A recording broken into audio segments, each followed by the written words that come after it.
بسم اللہ الرحمن الرحیم۔ السلام علیکم دوستوں، امید ہے آپ سب خیریت سے ہوں گے۔ حضرت عمر رضی اللہ عنہ نے کبھی کوئی خواہش نہیں کی۔ ایک دن مچھلی کھانے کو دل چاہا تو اپنے غلام یرغا سے اظہار فرمایا، یرغا آپ کا بڑا وفادار غلام تھا۔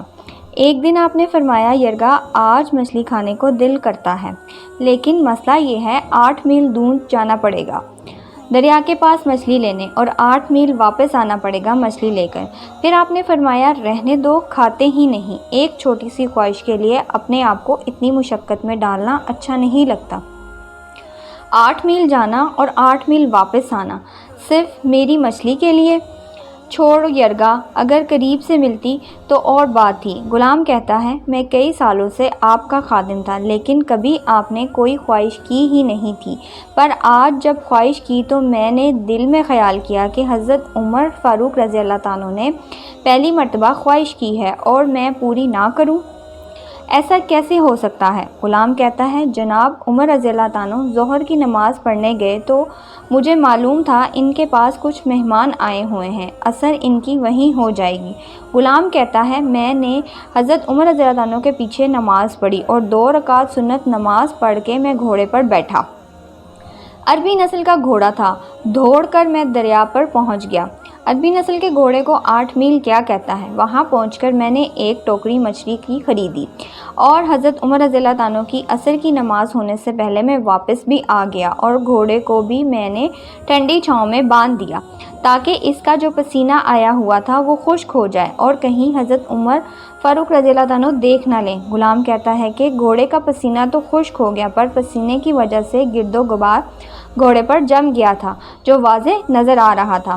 گھوڑا کہیں سفر پر گیا تھا۔ پھر میں نے سوچا کہ حضرت عمر فاروق رضی اللہ عنہ دیکھ نہ لیں، پھر میں جلدی سے گھوڑے کو کنویں پر لے گیا اور اسے جلدی سے غسل کروایا اور اسے لا کر چھاؤں میں باندھ دیا۔ جب ہماری خواہشات ہوتی ہیں تو کیا حال ہوتا ہے، لیکن یہ خواہش پوری کر کے ڈر رہے ہیں کیونکہ ضمیر زندہ ہے۔ فرماتے ہیں، جب عصر کی نماز پڑھ کر حضرت عمر فاروق رضی اللہ عنہ آئے، میں نے بھی نماز ان کے پیچھے پڑھی تھی۔ گھر آئے تو میں نے کہا، حضور اللہ آپ کی خواہش پوری کر دی ہے، مچھلی کا بندوبست ہو گیا ہے اور بس تھوڑی دیر میں مچھلی پک کر پیش کرتا ہوں۔